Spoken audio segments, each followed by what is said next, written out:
इस वक्त में दो बहुत बड़ी खबरें निकल करके सामने आ रही है। एक तरफ मोसाद हेडक्वार्टर को लेकर के खबरें निकल करके सामने आ रही है कि वहां पर हमला किया गया है, और दूसरी तरफ बाकायदा तस्वीरें निकल करके सामने आई है। अमेरिका के हेलीकॉप्टर्स वो इस वक्त में ईरान में घूम रहे हैं और ईरान में सर्च किया जा रहा है, ढूंढा जा रहा है अमेरिकी पायलट्स को। और दूसरी तरफ ईरान ने अमेरिकी पायलट्स को पकड़ने पर, जिंदा पकड़ने पर लाखों रुपए का इनाम घोषित कर दिया है कि किसी भी तरीके से ईरानी उन पायलट्स को जिंदा पकड़ ले। दरअसल हुआ यह है कि F-15 विमान आज वो ईरान ने मार गिराया, और जैसे ही F-15 विमान मार गिराया गया उसके बाद में पायलट वो विमान से इजेक्ट कर गए, यानी निकल गए, बाहर निकल गए, और उसके बाद में पैराशूट के सहारे वो किसी तरीके से जमीन पर लैंड कर गए। और अब उन पायलट्स को लेकर के, दो पायलट्स बताए जा रहे हैं, उन पायलट्स को लेकर के इस वक्त में उनको जिंदा पकड़ने के लिए धरपकड़ ऑपरेशन शुरू हो गया है। कई तस्वीरें निकल करके सामने आई है। मैं मोसाद के बारे में आगे इस खबर में आपको बताता हूं। मोसाद हेडक्वार्टर पर हमले की खबर सामने आ रही है, उस पर आगे बात करते हैं, लेकिन उससे पहले मैं आपको ये तस्वीर दिखाता हूं। ये तस्वीर आप देखिए, ये साउथ ईरान की तस्वीर है, और साउथ ईरान में किस तरीके से इतना रिस्क लेकर के अमेरिका की नेवी, अमेरिका के जो एयरफोर्स के हेलीकॉप्टर्स हैं UH-60, और उसके साथ में एक रिफ्यूलिंग विमान है, वो कितनी नीचे यहां पर उड़ता हुआ दिखाई दे रहा है। और बाकायदा कुछ तस्वीरें निकल करके सामने आई है जहां पर ईरान के लड़ाके वो राइफल्स के जरिए गोली चला करके इन हेलीकॉप्टर्स को और इन विमान को भी नीचे गिराने की कोशिश कर रहे हैं। जाहिर सी बात है, यहां पर हो सकता है कि शायद ड्रोन ना हो। अगर शायद ड्रोन होता तो शायद मुमकिन है कि यहां पर ये दो हेलीकॉप्टर और एक विमान ये भी गिरा दी जाती।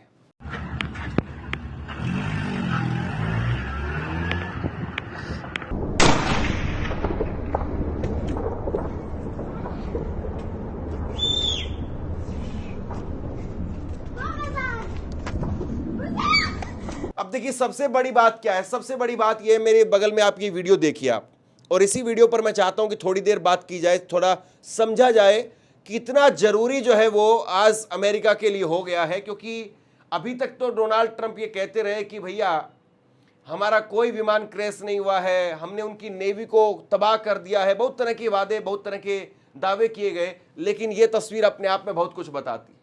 ये तस्वीर बताती है कि ना केवल अमेरिका के F-15 विमान को मार गिराया गया है, बल्कि उसके बाद में उनके दो पायलट्स वो इस वक्त में लापता है, दो पायलट लापता है। और आप याद करिए, कल मैंने आपको खबर दिखाई थी जब ईरान के थल सेना के कमांडर की तरफ से कहा गया था कि जितने भी आपके बच्चे हैं जो इस वक्त में अरब देशों में जिनकी तैनाती है, जो ईरान के ऊपर हमला करने के लिए तैनात किए गए हैं, उनसे आप फोन पर बात कर लीजिए, कोई जिंदा बच करके नहीं जाएगा।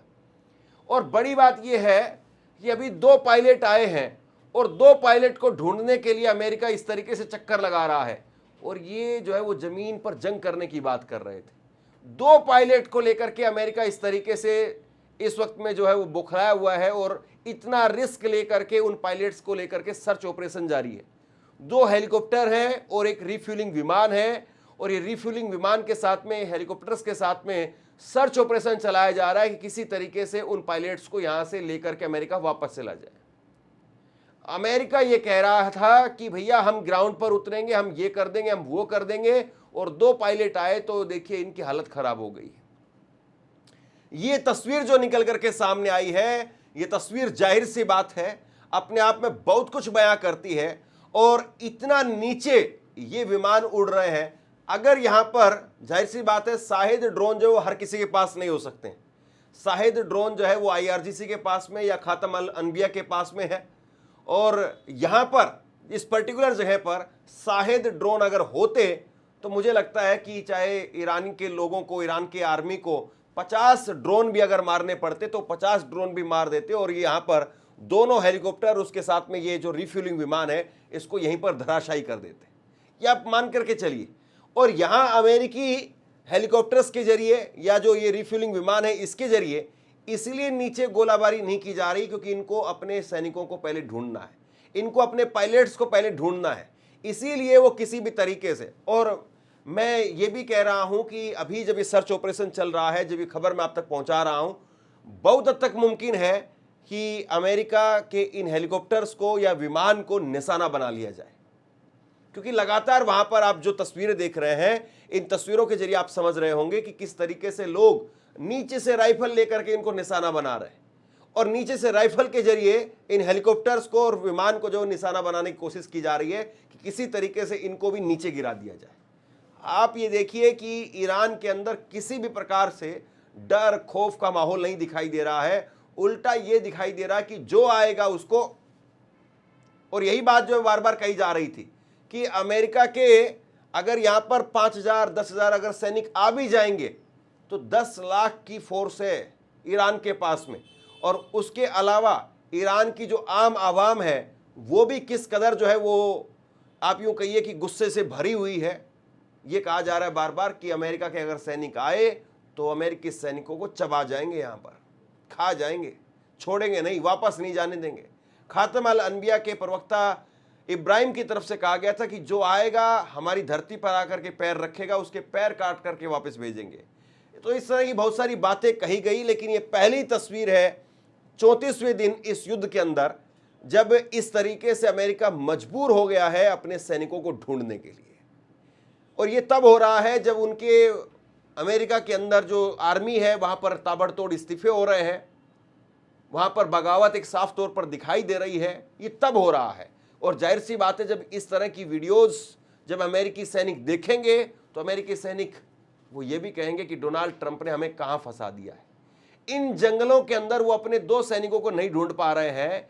इन जंगलों में वो किस तरीके से उतर करके नीचे इन पहाड़ों में, इन वादियों में उतर करके कैसे वो नीचे उतर करके इन पहाड़ों के बीच में, और कैसे जो है वो जो नीचे बेसमेंट में ईरान का जखीरा है मिसाइल्स का, मिसाइल सिटीज़ हैं, कैसे उसको ढूंढेंगे, ये अपने सैनिकों को नहीं ढूंढ पा रहे हैं। जाहिर सी बात है सैनिकों के पास में जो उनका जीपीएस सिस्टम होगा वो उन्होंने एक्टिवेट कर दिया होगा, और उसके जरिए जो है वो आपस में कनेक्ट करके किसी तरीके से अमेरिका की सेना वो ढूंढने का प्रयास कर रही होगी। जब सैनिक इजेक्ट करता है, किसी भी प्लेन से बाहर जाता है, तो उसके पास में उसका एक अपना जीपीएस होता है, और उस जीपीएस के जरिए वो लोकेशन ट्रेस करने की कोशिश कर रहे होंगे, और पूरी कोशिश यही है कि वो सैनिक ईरान के लोगों के हाथ लगे उससे पहले जो है वो हम उनको वापस पकड़ करके ले जाएं, ताकि हमारी जो फजीयत है वो बच जाए।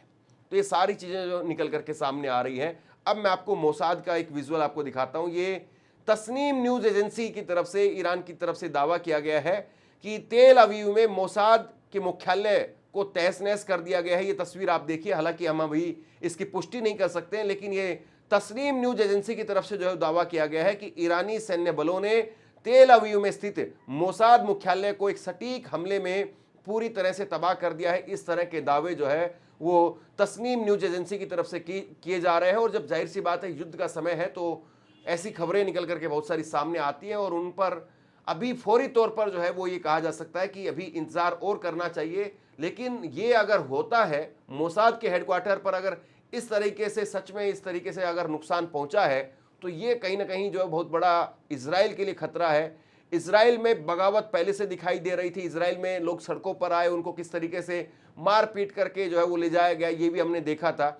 और अब जो है अगर इस तरीके से तस्वीरें निकल करके सामने आएंगी तो जाहिर सी बात है इजराइल के लिए, मोसाद के लिए एक बड़ा संकट यहाँ पर खड़ा हो जाएगा, और इजराइल में भी इसके बाद में गुस्सा जो है बढ़ेगा। और सबसे बड़ी बात यह है कि जो मोसाद अपने हेडक्वार्टर को नहीं बचा पा रहा है, या फिर वो मोसाद जिसके एयर डिफेंस के सहारे उसको अगर इजराइल नहीं बचा पा रहा है, तो फिर उसके बाद में उसके कोई दावे वो यकीन से परे की बात हो जाती है। अब देखिए सबसे बड़ी चीज ये है, एक और जो है वो विजुअल निकल करके सामने आया है। इस विजुअल को पुष्टि के साथ में कहा जा सकता है, ये तस्वीर आप देखिए, ये लेबनान की तस्वीर है, और पूरी पुष्टि के साथ में मैं आपको बता रहा हूं। इसमें कहा जा रहा है कि सैन्य अभियान के दौरान एक घायल सैनिक को निकालते हुए इजरायली एयरफोर्स का हेलीकॉप्टर क्रू जो है वो दिखाई दे रहा है, जिसमें मेडिकल टीम है और यूनिट 669 सैनिक जो है वो इसमें दिखाई दे रहा है। अब यहाँ पर बड़ी बात क्या है? बड़ी बात यह है कि इजराइल वो लेबनान में फंसा हुआ है, लेबनान में हिजबुल्लाह के लड़ाके वो उसको मार रहे हैं, और अपने सैनिकों को किस तरीके से बचा करके ले जाने की कोशिश जो है वो इजराइल यहाँ पर करता हुआ दिखाई दे रहा है। जाहिर सी बात है इजराइल के भी कई एयरक्राफ्ट वो गिराए गए हैं, कई उनके मरकवा टैंक वो तबाह किए गए हैं, कई और ड्रोन्स वगैरह को, मिसाइल्स को जो है वो तबाह किया गया है। यानी भारी नुकसान उधर हिजबुल्लाह वो पहुंचा रहा है, इधर ईरान जो है वो नुकसान कर रहा है। और ये जो नुकसान यहाँ पर दिखाई दे रहा है, जाहिर सी बात है वो अपने आप में बहुत कुछ बहुत कुछ जो है अपने आप में बताता है। एक तस्वीर मैं आपको दिखा देता हूँ। ईरान के सरकारी चैनल पर बाकायदा ऐलान किया गया है पायलट्स को लेकर के, और कहा जा रहा है कि ये तकरीबन 1 ट्रिलियन रियाल यानी 7 से 8 लाख भारतीय रुपए का इनाम जो है वो इन पायलट्स को लेकर के रखा गया है कि जो इनको जिंदा पकड़ लेगा उनको ये इनाम दिया जाएगा। जब ये सब कुछ चल रहा है तो इस बीच में नेतन्याहू सामने आए हैं, और नेतन्याहू ने सामने आकर के क्या कहा है, करंट रिपोर्ट आप ये देखिए, जहां पर ये दावा किया गया कि नेतन्याहू की तरफ से कहा जा रहा है कि हम अमेरिका के साथ में तालमेल के साथ में आगे बढ़ रहे हैं, समन्वय कर रहे हैं, और ईरान में पुलों पर बमबारी कर रहे हैं और कमांडर्स को खत्म कर रहे हैं, और बुनियादी ढांचे को निशाना बनाया जा रहा है। ये नेतन्याहू की तरफ से कहा जा रहा है। नेतन्याहू इस बात को आज बड़े गर्व के साथ में बता रहे हैं कि भैया हमने वहां पर पुलों को निशाना बनाया है, हमने वहां पर कमांडर्स को निशाना बनाया है। लेकिन अगर कल को मोसाद के हेडक्वार्टर पर अगर निशाना बनाया जाएगा, हालांकि मोसाद के हेडक्वार्टर में मुझे लगता नहीं है कि ज़्यादा वहाँ पर जो सैनिक होंगे, क्योंकि पूरी तरह से अब जो मोसाद का हेडक्वार्टर आप कहिए या अमेरिकी बेस कहिए जो अरब देशों के अंदर है, वो नाम मात्र के केवल बेस हैं, नाम मात्र के हेडक्वार्टर्स हैं। वहाँ पर अब ज़्यादा एक्टिविटी नहीं है, क्योंकि सबको पता है कि ईरान किसी भी वक्त में यहाँ पर हमला कर सकता है। और ये खामेनेई के तरीके से नहीं है। खामेनेई जो है वो अपने हेडक्वार्टर में थे, अपने घर पर थे, और उस वक्त में जो है वो हमला किया गया उनके ऊपर। बाकी मोसाद के जितने लड़ाके हैं या फिर अमेरिका के बेस हैं अरब देशों में, वो इस वक्त में छुप करके चल रहे हैं।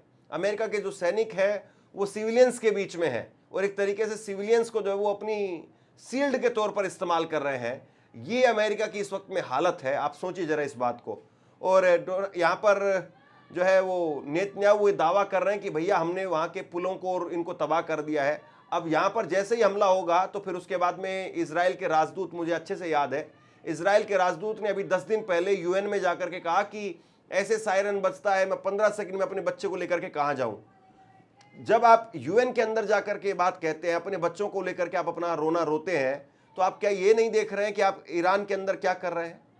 कम से कम आप जंग के अंदर, जंग के वसूलों के साथ में, जंग के जो नियम हैं उनके साथ में जो आगे बढ़िए। सिपाही की सिपाही के साथ में टक्कर हो, टैंक की टैंक के साथ में टक्कर हो, ये जो कहा जाता है, यानी घुड़सवार को घुड़सवार के साथ में लड़ाया जाए, ये पुराने जो जंग के नियम थे तब से हैं। कोई हाथी पर सवार है तो हाथी के ऊपर सवारी जो करने वाला जो सामने का सैनिक होता है उसके साथ में जो उसकी लड़ाई होती है, ये इस तरीके से नहीं होता है कि आप जो है वो स्कूलों को, आप जो है वो अस्पतालों को, जो पुराने रिसर्च सेंटर्स हैं उनको निशाना बनाएंगे। तो कम से कम मानवता जो है वो आपकी तरफ से भी तो होनी चाहिए। एक तस्वीर मैं आपको और दिखाता हूँ, ईरानी मीडिया की रिपोर्ट है, और उसके अनुसार अमेरिका और इजराइल ने तेहरान में शाहिद बेशटी विश्वविद्यालय उस पर हमला किया है, और जिसमें महिलाओं का छात्रावास भी था। तो देखिए ये लोग किस हद तक जो है वो आ गए हैं, किस कदर जो है वो गिर गए हैं कि महिलाओं के छात्रावास पर यहाँ पर हमला किया है। मैं एक बात आपको बहुत आसानी से समझाने की कोशिश करता हूँ। आप जरा ये पुल की तस्वीर आप देखिए। ये पुल की जो तस्वीर है जिसको नष्ट किया गया, जो उड़ाने की कोशिश हुई है जिसको, आप देखिए पुल के पर्टिकुलर उस हिस्से पर हमला किया गया है जिस हिस्से पर ब्रिज जो है वो बना हुआ था, रोप की से ब्रिज जो है वो ठहरा हुआ था, और नीचे से संभवतः कोई नदी या कुछ जो है वो पानी का ढलान यहाँ पर दिखाई देता है। बाकी ब्रिज में जो है वो वहाँ पर वायर नहीं दिखाई दे रहे हैं। जैसे आपने दिल्ली का अगर सिग्नेचर ब्रिज देखा हो या मुंबई के अंदर अगर मरीन ब्रिज देखा हो, तो जहाँ पर प्रॉपर रोप से ब्रिज जो है वो लटका हुआ है, वहाँ पर हमला किया है। मैं एक बात बहुत शुरुआत से कह रहा हूँ कि इजराइल के पास में टेक्नोलॉजी है, इसमें कोई डाउट नहीं है। उन्होंने लगातार अपनी टेक्नोलॉजी पर पैसा खर्च किया है। जो मोसाद है उसकी अपनी इंटेलिजेंस है, अमेरिका है उसके पास में टेक्नोलॉजी है, और वो अपनी टेक्नोलॉजी का इस्तेमाल किस तरीके से कर रहे हैं? बिल्कुल सटीक, बिल्कुल पॉइंटेड हमला कर रहे हैं, बिल्कुल सटीक। वरना इस पुल पर अगर हमला करना था तो पुल पर दाएं बाएं 100 मीटर इधर या 100 मीटर उधर भी हमला हो सकता था। नहीं, पर्टिकुलर उसी जगह पर हमला हुआ है। ये तस्वीर आपको बहुत कुछ बताती है। पर्टिकुलर उसी जगह पर हमला हुआ है जहां पर उस पुल को सबसे ज्यादा नुकसान हो सकता था। तो ये जो तस्वीर है ये अपने आप में गवाही दे रही है कि अमेरिका और इजराइल किस तरीके से चुन चुन करके हमला कर रहा है। लेकिन ईरान में भी इसका जवाब जो है उसी तरीके से दिखाई दे रहा है और ईरान के लोगों में जो गुस्सा है वो भी उसी तरह से साफ तौर पर दिखाई दे रहा है। अब सबसे बड़ा सवाल ये है कि जिस तरीके से युद्ध आगे बढ़ रहा है, और अभी सबसे बड़ा इस वक्त में सवाल यही है कि ये जो 2 पायलट हैं जो जिंदा हैं, जिनको लेकर के सर्च ऑपरेशन चल रहा है, वो अमेरिका के हाथ लगते हैं या ईरान के हाथ लगते हैं। और अगर ईरान के हाथ लगते हैं तो आप यूं मान करके चलिए कि इस युद्ध में पहले वो 2 सैनिक होंगे जिनको अमेरिका की तरफ से पकड़ा जाएगा, ईरान की तरफ से पकड़ा जाएगा। अमेरिकी सैनिकों को ईरान की तरफ से पकड़ा जाएगा। और अमेरिका के अंदर खौफ किस कदर है वो यहीं से साफ नजर आ रहा है कि अपने 2 सैनिकों को लेकर के वो इतना रिस्क लेकर के घूम रहे हैं। वो जमीनी जंग में जब आएंगे तब उनका क्या हाल होगा आप अंदाजा लगा सकते हैं। शेयर कीजिए इस खबर को और लगातार वहां से जो कुछ अपडेट्स निकल करके सामने आ रही है वो आप तक पहुंचाने की कोशिश है। आप क्या सोचते हैं नीचे कमेंट बॉक्स में लिख करके जरूर बताइए। इस खबर को शेयर कीजिए। आपको हमारी खबरें कैसी लग रही है नीचे कमेंट सेक्शन में जाकर के अपना सुझाव जरूर दीजिए। चैनल को जरूर सब्सक्राइब कीजिए, वीडियो को लाइक भी कीजिए और अगर मुमकिन हो तो आर्थिक तौर पर हमें मदद भी कीजिए। शुक्रिया।